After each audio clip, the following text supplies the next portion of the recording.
Assalamualaikum warahmatullahi wabarakatuh.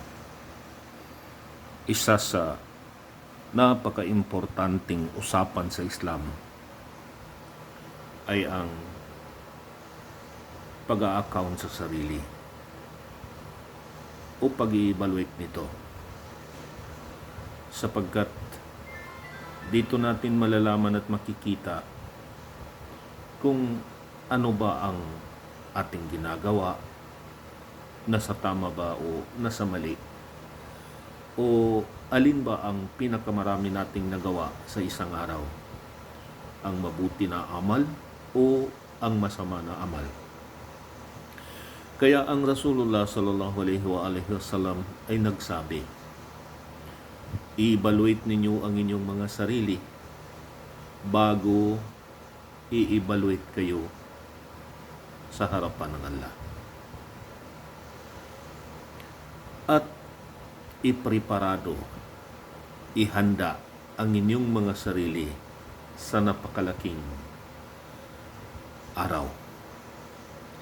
Ang napakalanging araw na sinasabi dito ng prophet ay ang araw ng paghuhukom, na kung saan ang bawat tao ay tatawagin at ipa-account sa kanya ng Allah subhanahu wa ta'ala ang lahat ng bagay na kanyang ginawa dito sa ibabaw ng mundo. Kaalinsabay nito, sinabi ng Imam Ali na i-control natin ang ating mga sarili. Na ang paraan ng pagkontrol sa ating mga sarili ay kakalabanin natin ang kani-kanilang mga kagustuhan.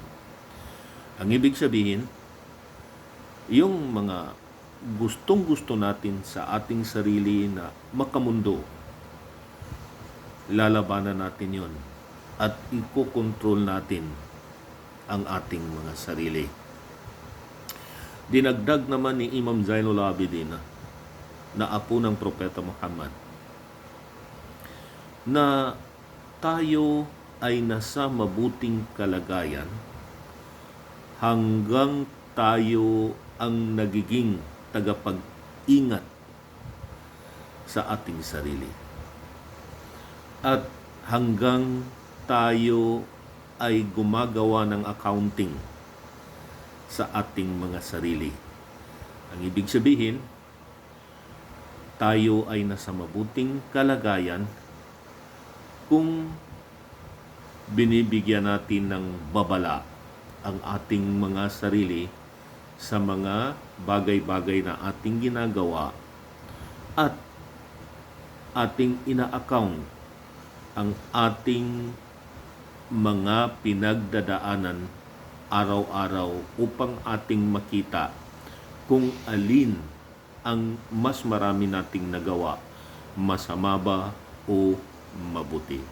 Kaya mga kaibigan, lagi nating tatandaan na ang buhay na hindi natin ina-account ang ating mga ginagawa ay pwedeng ito ay naliligaw ng hindi natin nalalaman.